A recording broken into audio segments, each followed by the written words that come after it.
this show on the road is Okay. my mother used to say. Okay. Good morning. Apologies for our starting a little bit tardy. We do not have Ms. DiBrianza with us. Oops, sorry. Good morning. My apologies for us starting a little bit late. We do not have Ms. DiBrianza with us this morning, so we are just going to go ahead and get started. This morning's meeting is a special session. The board has just come from closed session where we took no reportable action. We have, colleagues, we have two things on the agenda. Can I get a motion to approve the agenda order? So moved. Moved by Ms. Baton-Caswell, seconded by Mr. Dauber. All in favor?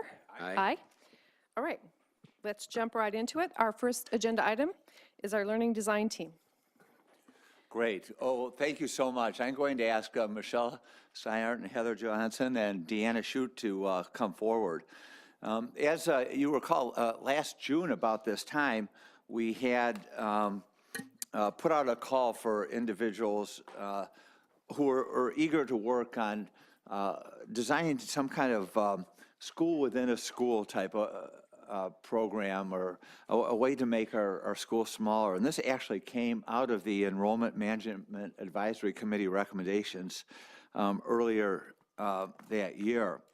And so in your packet are some of the criteria that we were looking for. And a few of these folks, or maybe all of them, came to the first meeting. And I think walked away, as did I, a bit disappointed because a lot of the ideas were, well, let's do this course or let's make that course, and not really kind of the big sweeping ideas that I think at least the four of us and some others had envisioned. And we did get some good new courses out of it. Chris Redfield's course over at Gunn, Margot Wixom's course over at Pally. So some of the folks who came did follow through on that. But this fall, Michelle and Heather contacted me and said, we've been thinking deeply about this, and we have some ideas we'd like to run by you. And so this is really their work. We've met about once a month and made some arrangements to visit schools. They'll talk a little about what they've done, shared a vision. So this is highly preliminary, but I thought it was important. First of all, to share because it was an action step in one of our goals. But second, because I think this is what our schools and our students really need.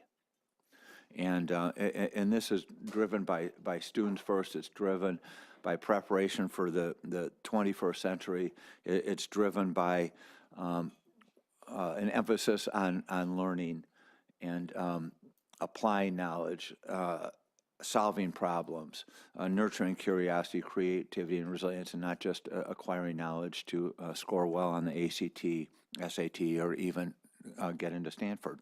Though we expect that these students will do quite well in secondary school and go on to do even better things after that. So with that, I'm going to turn this over. Michelle, you're going to be our lead presenter here, or Deanna? Okay. Can you introduce who you are and what you teach, by the way? And I'm going to move this so we have two microphones. Okay, yes. Here. Okay. I'm Deanna Shute. Hi, Deanna. Hi. Some of you I've met before. And tell them what you teach. I'm sorry. I teach math at Palo Alto. I'm also the liaison for AAR. So. Hi, I'm Heather Johansson. I've been in the district for 10 years. Part of my role was IS's special education. Use your mic. Oh. You're on Okay. telly. Oh, that's exciting. Currently, I hold the role of inclusion coach at Palo Alto High School. Hi, good morning. My name is Michelle Steingart, and I've been in the district for 13 years. I'm a science teacher at Pally. I'm an induction coach for the district, and I'm also a teacher advisor. Super. So I'm going to start by giving you guys a visual. We like visuals. To kind of focus our conversation. We each want to talk to you a little bit about, Thank you. what this journey has been for these few months. And, yeah, we have some extras then? Yes. Okay. So we're We'll give you the audience there. There we go. Thank you, Bob. Okay. great. So we have been visiting schools for these months, and We found that there have been some innovative steps taken at schools actually here in the Bay Area. In March, we visited our neighbor, the Castellea School, and engaged in a roundtable discussion with teachers and administrators there. During the 2012-2013 school year, Mike, thank you. Is that better? Thank you, Terry. Castellea took the bold step of eliminating science AP courses and replacing them with their own advanced science courses. During our visit, we were keen to learn, number one, developing new courses fosters creativity for both teachers and for students. Their science electives include engineering, astronomy, cancer biology, applied physics, biotechnology, climate change, organic chemistry, and human psychology. They've created after-school seminars for interested students on topics such as particle physics, machine learning, and research methods. Number two, much attention was paid to college outreach and clear communication with the parent community. In advance of the change, they met with college admission officers and surveyed 50 colleges. Most colleges responded that they were neutral about the change and would consider students' college applications the same way that they had done before. During the transition, the hard work continued. The school reached out to colleges individually to explain what the curricular changes meant, why they were doing it, and what kinds of applicants they could expect to get from Castellea.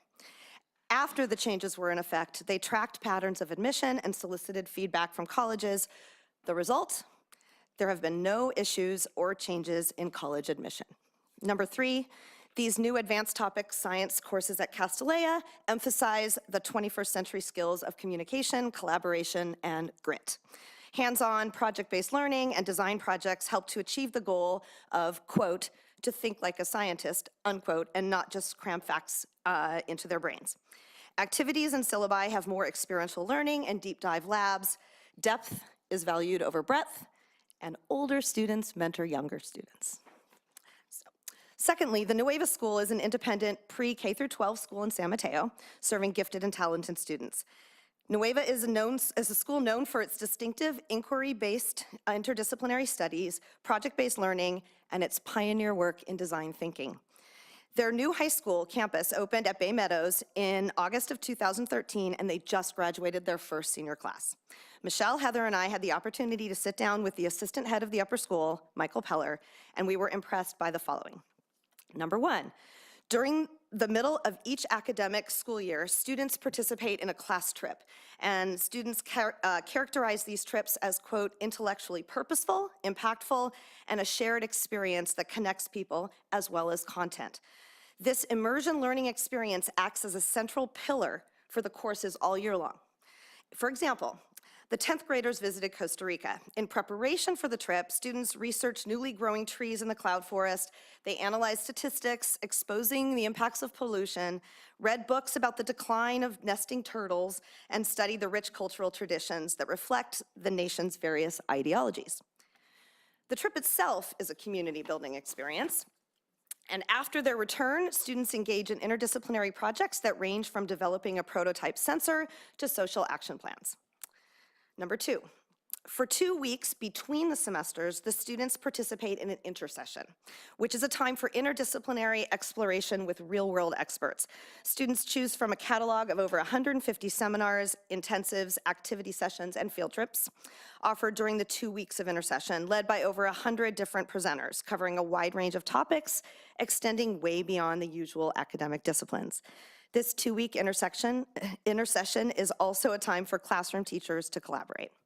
Number three, the physical space of the school encourages an integrated curriculum. Teacher spaces are not designed by discipline, but rather they are mixed in a way that fosters cross-curricular discussion and collaborative planning across content areas. According to Michael, quote, the interdisciplinary thing is happening organically, unquote. Electives are interdisciplinary, applied, and project-based. Examples are environmental economics, activism 101, cryptography, entrepreneurship, and the ethics of science. All right, we're going to speak into the microphone. Okay. All right, is that good? Okay. So in March, we had the opportunity to attend Deeper Learning, a conference that is hosted by High Tech High in San Diego. High Tech High focuses on personalized learning and connecting the curriculum with real-world applications. The curriculum has a strong focus on project-based learning and is rooted in the principles of deeper learning. The facilities have an open design and are filled with exhibitions of student work. There were many things that were impressive and inspiring about this conference and High Tech High itself. First of all, the design of the elementary and high school campuses fostered creativity. They felt like workshops where students could experiment with their learning, make mistakes, and grow from them. Every space has flexible seating and was full of student work. The floor plans were open and filled with natural light. Yes, there's kind of a theme emerging. We also had the opportunity to speak with current High Tech High students while at the conference, and they all spoke to how connected they felt to their school, teachers, and community at large. They also spoke to how personalized learning in conjunction with project-based learning made school incredibly engaging. It was inspiring to listen to these students. They were empowered by their education. Building 21st century skills is at the heart of High Tech High's mission. Learning focuses on principles of communication, collaboration, community connectedness, creativity, and problem solving. To go back to the students we met, they were articulate and did an amazing job of speaking with adults about their work and school. Every student participates in community outreach projects that they design. The focus is not on memorization, but on application and innovation of topics, all while being able to collaborate and communicate effectively. The conference itself, Deeper Learning, illustrated how powerful, authentic, and real-world-based curriculum instruction can be. Deeper Learning focuses on supporting students to think like scientists, mathematicians, historians, etc. Students construct their understanding of topics with teachers as their guides. For example, a science class will focus on a current issue like climate change. The teacher carefully curates different artifacts to aid student understanding of the topic. They use a combination of articles, pictocharts, video, experiments, and graphics. The students will be given the autonomy to choose a type of media they want to use to enhance their knowledge, all while being given multiple opportunities to come together in pairs and groups to check in and share their understanding of the topic. Once the knowledge base on a topic has been built, students generate their own questions, problems, and quandaries about the topic of climate change, all while under the guidance of a teacher. From there, projects are designed to answer these questions. The students are given constant feedback from the teacher and their fellow classmates during the process. Finally, students present their final projects to peers, students, and the community at large. Revision and reinvention are at the heart of this learning. This type of learning deeply enhances skills that students need in the 21st century. And there are two more school experiences we want to share with you before we kind of get into our idea about the school within a school. So the second to last is Design Tech School, which is in San Mateo. It's a charter school that just finished its third year. It began when a few teachers came together to try and develop a way for all students to feel successful in school. This school attracts a wide variety of students and now holds a lottery system and wait list for admissions. During our tour, I was particularly impressed with the following. The first is student engagement. Every student was focused on their individual task. A core idea of this school is individualization for every student. I visited on a day in which the student, with input from their advisor in the morning, devised a plan for what they needed to accomplish that day to move their learning forward in all of their classes. As I walked through each room, not a single student was off task, including those who were using computers and those who were ahead. Some students who were ahead were working in their garage or makerspace on their personally proposed projects. Tour guides, students, and teachers spoke often of the time and focus put on building a strong sense of community. From having students work in teams on day one to construct their own learning environment, to using advisory time and group work to give students and teachers a constant opportunity to build connections to each other. It was clear there are many intentional opportunities that help students feel connected. Intersessions. In one school year, they have 4 6-week curriculum-focused learning blocks, followed by a 2-week intersession, so four intersessions in total. Students are given a lot of choice and opportunity for creativity during the blocks, during the intersessions. The 2-week sessions are broken into a morning and an afternoon session. The 3-hour morning blocks focus on learning design tech skills through teacher and company pitched projects. These skills include working in teams, developing a product, presenting, and thinking out of the box. At the end of the school year, these projects are formally presented to the companies who requested help. During the 3-hour afternoon block, students choose an elective taught by local community professionals, such as a photographer or a professional chef. Not only were student projects from previous intercession opportunities displayed in all hallways and classroom walls, but students also spoke very highly of the intercession opportunities. And the final school is a school called Central Coast New Tech High, which is a charter school that just finished its 4th year. While this is the last school we are mentioning, it's the first school I visited 1.5 years ago, which got my wheels turning. Over my 3.5-day WASC visit, I was particularly impressed by the following. Student and teacher connectedness. Through a Monday morning mid-advisory session that was run collaboratively by students and teachers, the school set the tone that building community was a priority. All teachers were teacher advisors. Since the school was so small, everyone knew each other. Students expressed that school was their second home and they loved being there. 2, cross-curricular projects and collaboration. As a result of the school being so small, most students in each grade level had the same teachers. These teachers met often to plan curriculum, and as a result, were able to develop cross-curricular projects. English and history classes were also co-taught in one room. 3, a community college connection was made. In order to help students show admissions officers they were ready for college, a strong connection was made between Central Coast New Tech High and the local community college. Students were allowed to enroll in community college classes their junior and senior year.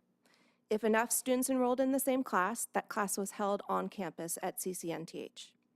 Students earned dual credit for high school and college, and both parents and students spoke very positively about this opportunity. And finally, their digital portfolio. Students reflected on curricular artifacts each year that they felt showed their personal journey and growth.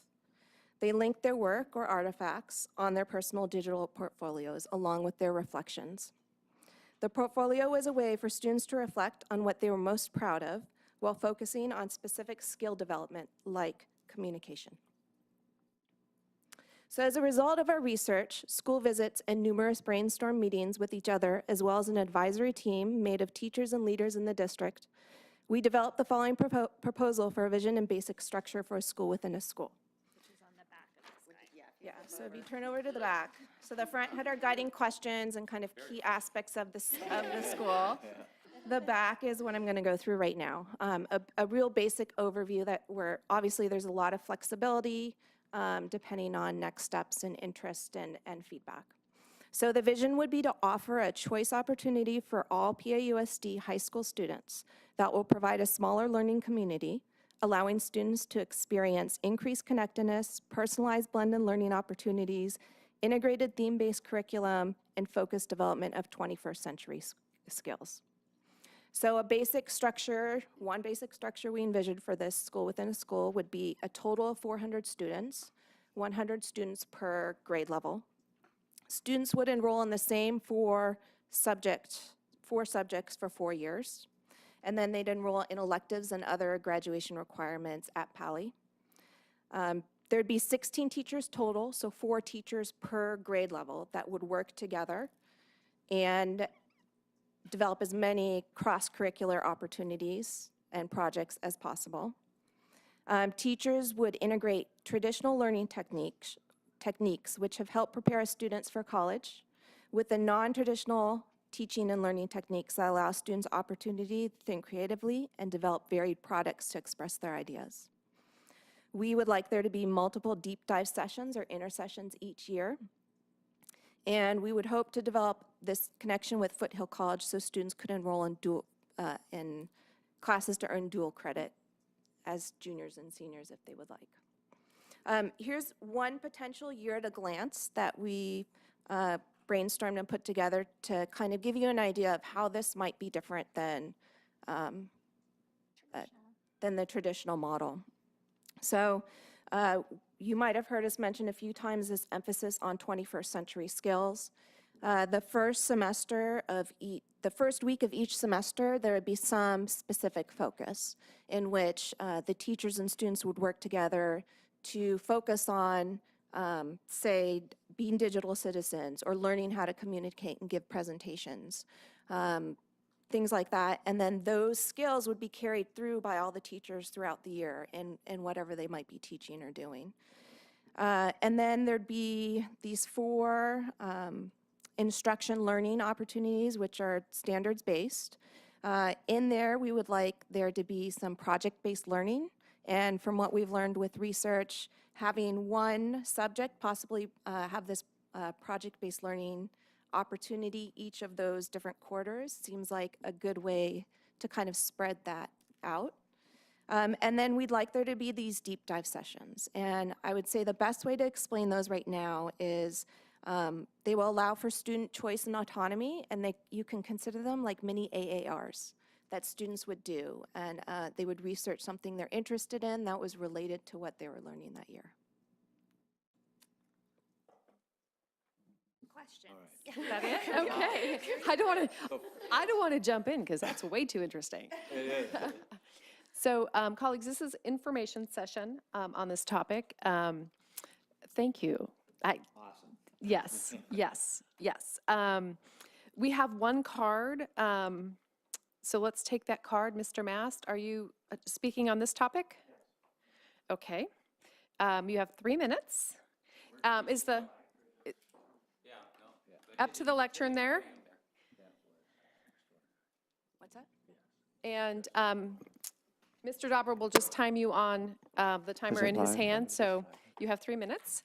Thank you. So actually, the last time I spoke at a board meeting was more than 20 years ago in support of the Spanish immersion program. So here's what I have to So you say. have a history.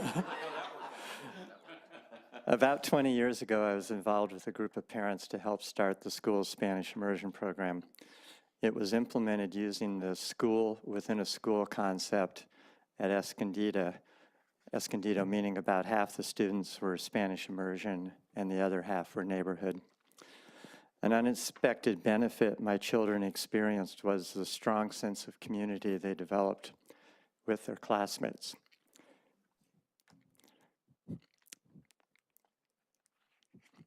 Sorry, it's hard for me to read this, but being with the same group of students for 6 years allowed them to develop lifelong friendships. This changed in middle school and high school.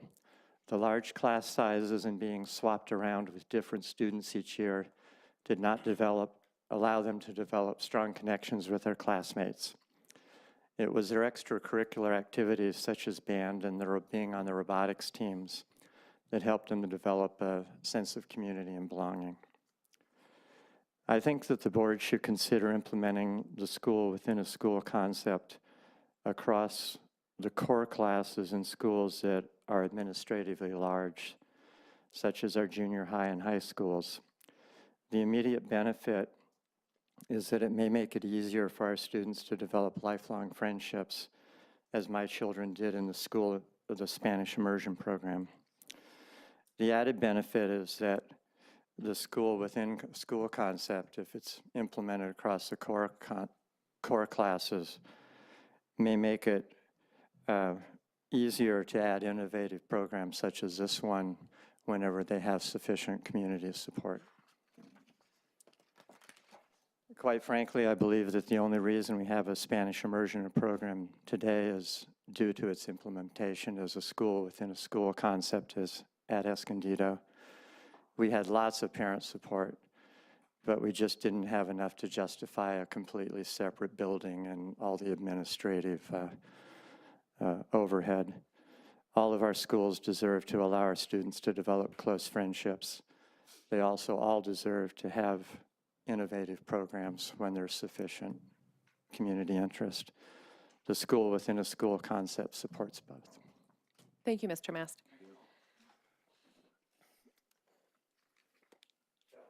Phil, I don't know if we have any other, I don't think we have any other cards on this. Okay, colleagues, can we start with Ms. Baton-Caswell? Do you have questions?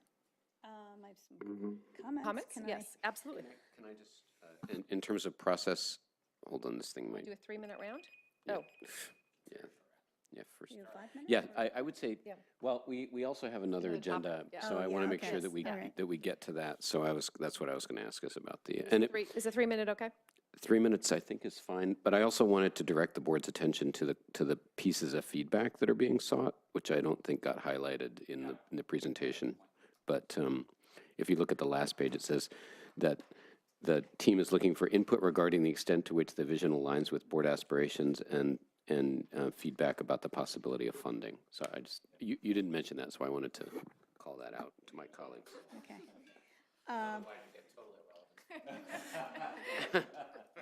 Okay. I'll try to speed this into 3 minutes, and I'm just going to make comments. First of all, I went to a Montessori school, and I'm just going to bring that up because a lot of what you're talking about I did in school and through 9th grade. And then I went into a traditional high school, and I was fine. I think that's one of the things that people worry about when we talk about non-traditional learning, that kids won't be fine. I just want to start with that. My second thing is it's really important to me that every student in Palo Alto has access to our special programs. And this has been problematic for us in the past. So one piece of input I would say is non-traditional learning to me aligns with my vision for the district, but access for every student also is really important to me. And that was one of the reasons that I was not supportive of creating a special school, another special school. But having a school within a school that is accessible for any student to be part of, I think, is a good thing. And I do think we have many learners that the way a comprehensive high school works today in our district doesn't work for them.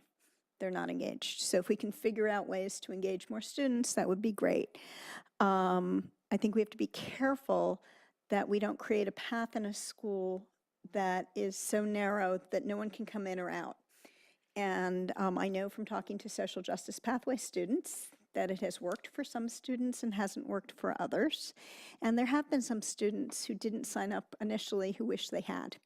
So we need to think about how we could make this a little bit porous if we were going to go forward, so that if someone signs up for 4 years and it's a bad fit, they can move out. And if somebody didn't sign up, but then it would have been a good fit, they could come in. So that's one thing. I'm not sure I understand if this is a period in your schedule that does this, or this is several periods, or okay, so that's not clear here. I need to understand how the students will enroll in electives and other graduation requirements would work if you had your entire morning allocated to this. But again, I'm flexible to think more about this. I do want to make sure that if we trialed it at Pali, which it seems to be your suggestion, that it would be accessible for gun students. And if it was successful, we would do a similar thing again. To me, this is like a more intense version of our concept for social justice program, right? That's 3 years, and that's not all morning, but it's sort of a similar concept. I like the connection with Foothill College. I do think that there are kids and parents who would not be supportive of not having APs in these classes, but if you can choose in, then that's your choice. Okay. Thank you. I have one more thing. We can go around. Mr. Collins. Thank you. Thanks for bringing this. That was great. I also appreciate the handout. Great and super efficient use of space. So you can tell when professionals are involved here. I'm generally supportive of this. I mean, as I've said in other venues, I mean, we're a big district. We have a diverse population, and we should look to offer alternatives that suit different people. There's no one right way to deliver education for the diverse group of kids that we serve. So I think it's fantastic that you guys are trying to break out of the box that of traditional public schooling and come up with alternatives and learn from other examples that are out there. So I think that's great. I do like Ms. Baden-Caswell. I think accessibility to the whole district is really important. If you haven't yet, you didn't mention it, but you may have done it. Look at Freestyle Academy in Mountain View. which is very similar in some respects to not the content of what you're talking about, but the structure of what you're talking about, in that they have a physically separate space that's accessible, and they provide transportation from the different high schools and MVLA. And they're like, you're proposing a half-day program with half-day back at the home school, which I think has worked very well for them over a long period of time. A question that you'd have to address is whether you need a physically separate space. I think bell schedule, if you talk to Freestyle, bell schedule is an important consideration when they're doing the kind of stuff that they're doing. And so, you know, that would be an interesting question to think about. The other question is whether a 4-year program, well, you might want to start with a shorter than 4-year program, start with a 2-year program and see how it goes, and maybe expand it backwards. Might be easier in that you don't have to design a full 4-year curriculum for kids. And the in and out issue that Ms. Bacon-Caswell raised is also an issue that I think about, because if you can't backfill, then that creates an issue in the upper grades. But generally, I think it's really interesting. You're right, there are a lot of interesting things out there. One other thing, it's awfully important to me, and I think to all of us, that this be a program that serves special education students, low-income students, and historically underrepresented students, in my mind, almost disproportionate to their numbers. So if this was a program that mostly catered to, presentation note, when you say, oh, Nueva is doing this and Castellet is doing that, I'm like, are we recreating a private school environment within our public school that's aimed at the same kind of people that want to go to private school but don't want to pay $40,000? And I don't think it's your intention, but it's possible to think that. And so I don't think any of us want that. That's why we're in the public school environment. So figuring out how to make it so that it actually disproportionately attracts the kids who most would benefit, I think would be an important feature for me. But I think this is great. Thank you. Thanks, Mr. Collins. Mr. Dauber. Oops, sorry. Thank you for bringing this.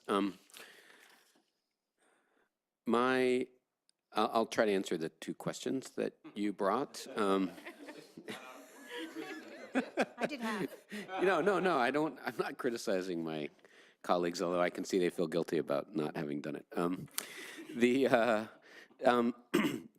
In terms of input regarding the extent to which the vision aligns with board aspirations, in terms of my own desire is to support professionally driven innovation, and so because I think that there's that we underuse our teachers'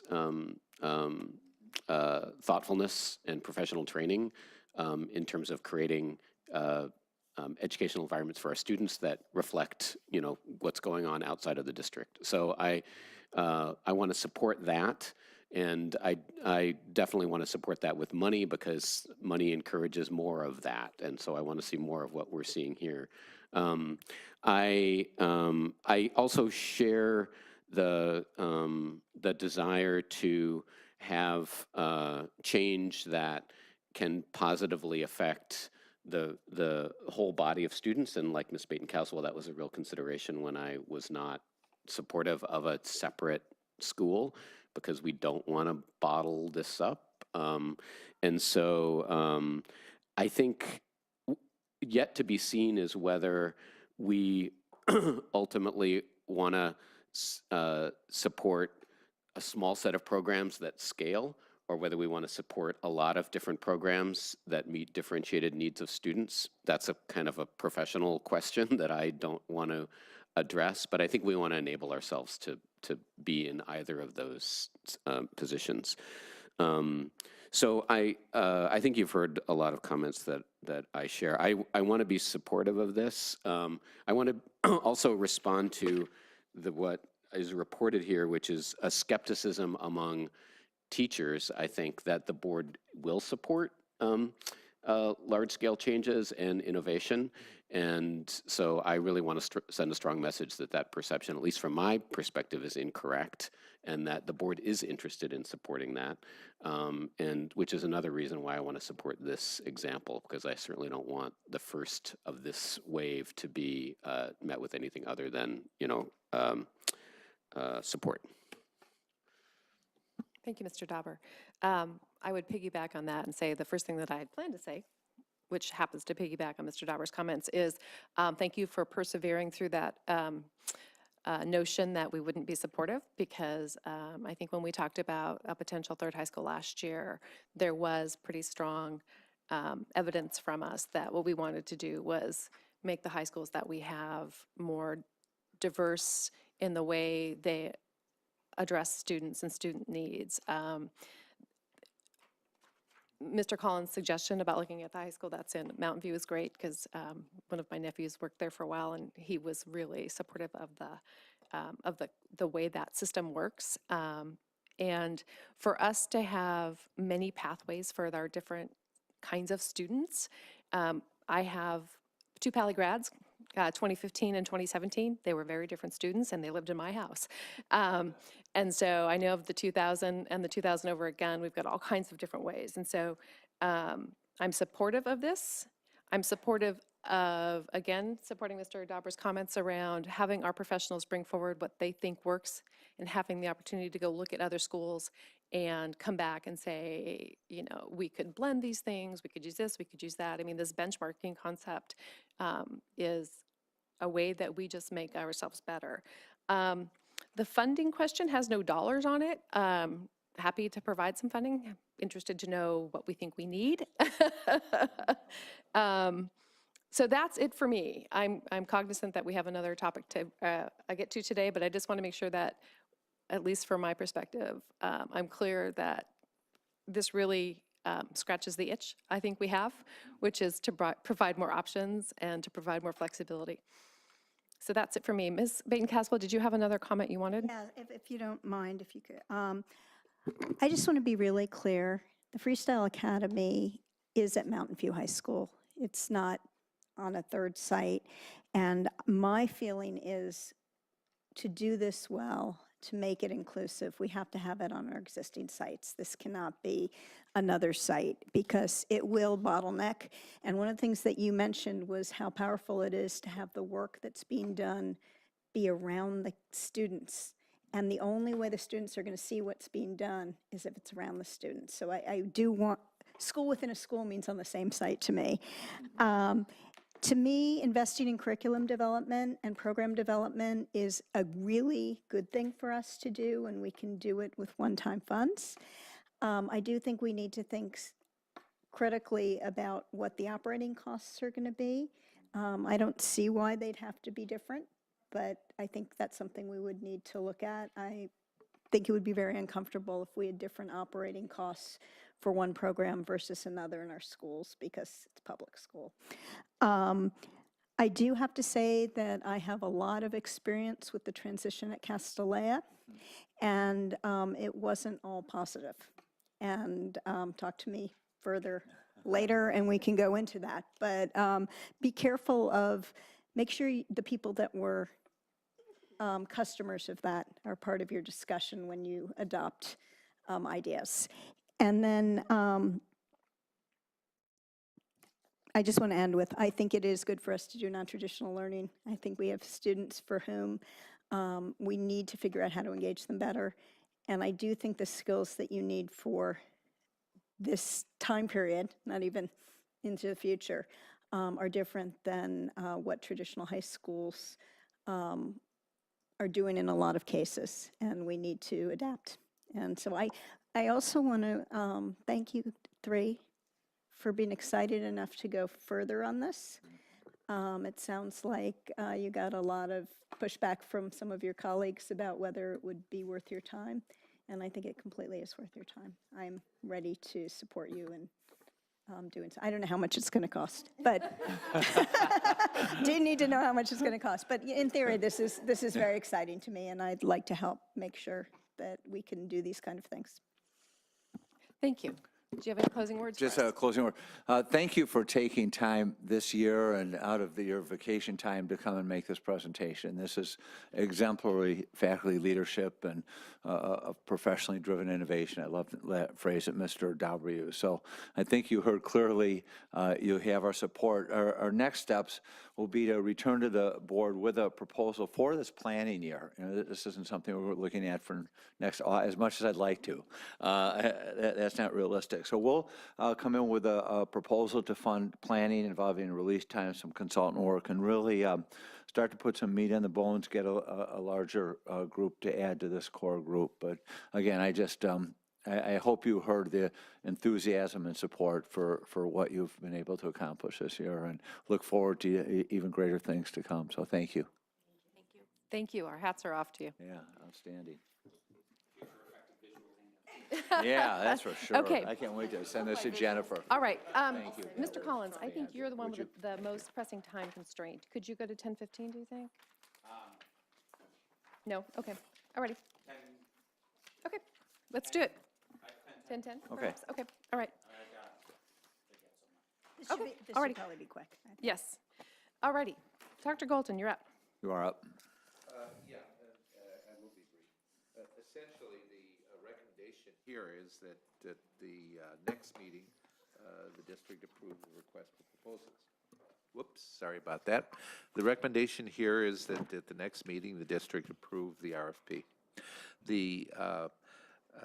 I forwarded the draft RFP from the city that actually we had collaborated on the 17th of July to the board. I had an informal meeting with Melissa and Ken, and we have a couple of proposed changes, but these changes don't affect the RFP itself, and simply describe the district's current situation a little bit better. I think, yeah, Kathy and I always look at the end first because we're always interested in the fiscal impact. And so we'd heard at the School City Liaison Committee that the estimated cost would be in the $200,000 to $300,000 range. I think we should be prepared that it may cost more for these services. It depends on how they're shaped. What we're always saying in construction, which is what I deal with, is, well, there's only one. The estimates are all good, but you're going to know the cost when the bids come in. So that's it. At the present time, we don't have a budget for this particular item. Then moving to the changes, the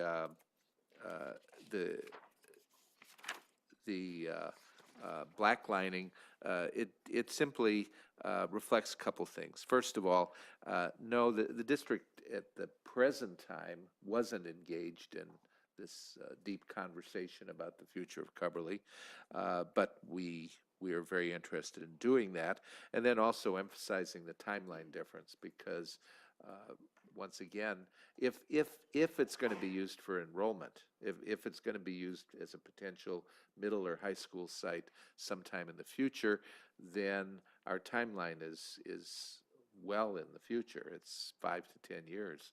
At the Policy and Services Committee, the idea of teacher housing was mentioned, and yes, this site could be used for teacher housing, keeping in mind that if you use it this way, you'll need to be confident that you're not going to need to use it to house students in the future, unless there's some kind of hybrid arrangement.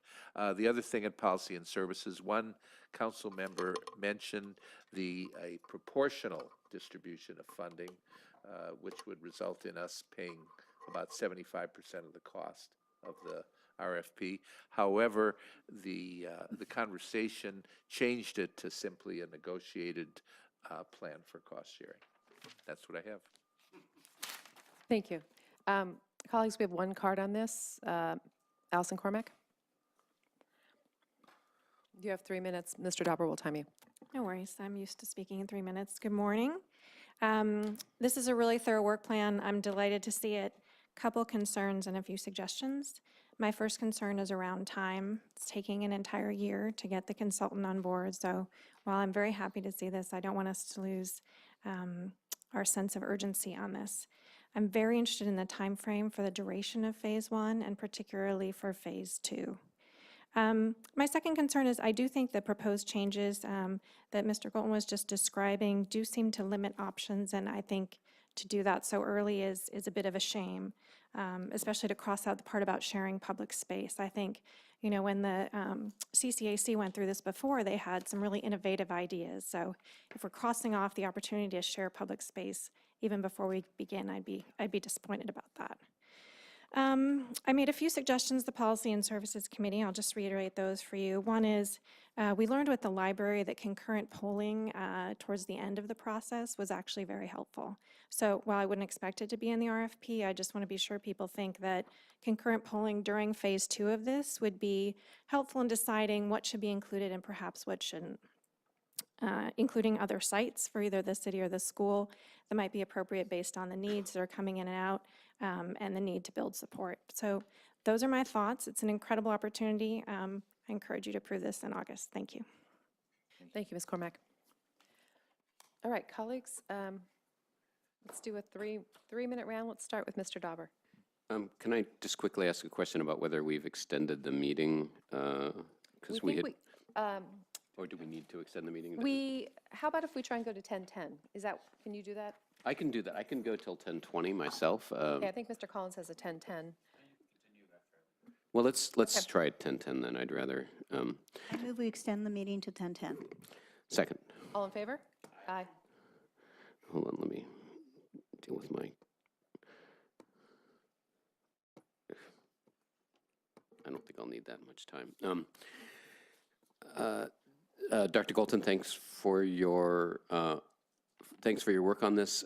This was discussed in the City School Liaison Committee that Ms. Baton-Caswell and I are serving on, and I think it's important that we engage with the city in this planning process so that we have the opportunity to have a master plan for the site that doesn't just use the existing boundaries as the template that is ultimately used for development.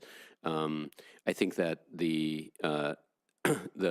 I'm happy to hear that Policy and Services decided that the right thing to do is to wait to discuss the apportionment of costs. I think that's appropriate. As Dr. Golton pointed out, the district is not in a position to be as specific, I think, as the city is about those uses, because I think their time frame is different than the district's is in terms of actual building. And so I think that we'll probably want to get into that discussion once we have a RFP and a price. But I certainly support this effort. I think it's a really positive step forward. Thank you, Mr. Dauber. Ms. Baton-Caswell. Well, I don't have much to add. I just wanted to clarify one thing that our speaker said. The wording on this does not keep us from sharing. It also doesn't say that we're for sure sharing. So I think at this point, since it's just about starting the RFP process, I believe this wording is fine. It gives us ultimate flexibility, but I hear the speaker's concern about that. And I think we want to make sure that this is as well used by the community as possible. And that's why we would do this in collaboration with the city. That's why I would support that we do this in collaboration with the city. Thank you. Mr. Collins. Bond funds or operating funds? Well, it can't be bond funds. I'm sure you've probably observed that, for instance, with this facilities master plan, we're not using bond funds, and that's based on, I'm always checking, it's based on a legal opinion that we can't. Why? We can use bond funds to plan for activities in this bond, but we can't use it to plan related to that facilities master plan. The facilities master plan isn't going to determine how we spend this set of bond funds. So in the same way, if we in fact were doing Coverly with this bond, then we could use this bond. but we aren't. That's not to say that, well, but at any rate, that's. So the there might be non-operating fund, it wouldn't necessarily be the general fund to pay for this. Kathy, did you want to? Well, we haven't had. that Haven't thought about it, conversation, no, okay. no. Okay. I mean, the cost is obviously a concern since we're in a deficit situation. And I appreciate the flexibility the city might have in sharing costs other than proportionate to acreage. I propose in proportion to the quality of the meeting room of the governing board, in which case they would pay 99% and we would pay 1%.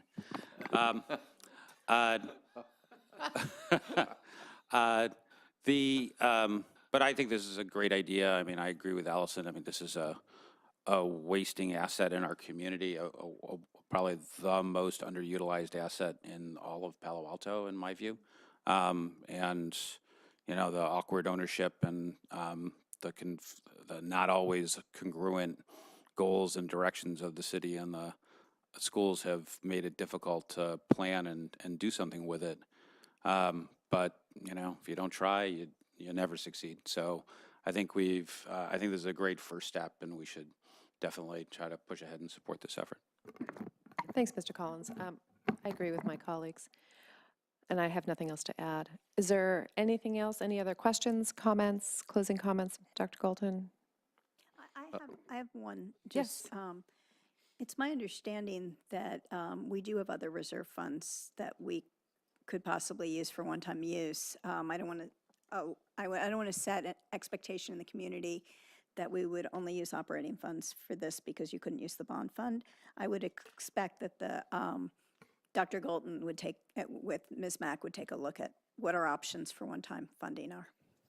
Yes, the district does have other funds, and in fact, this doesn't represent an ongoing expenditure. It is a one-time expenditure, which softens up that need.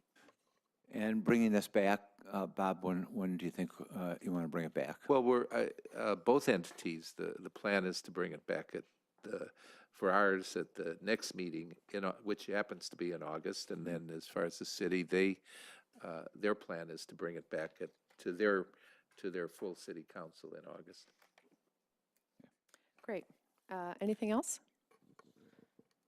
We're adjourned. Thank you. Wow. Wow. Good management.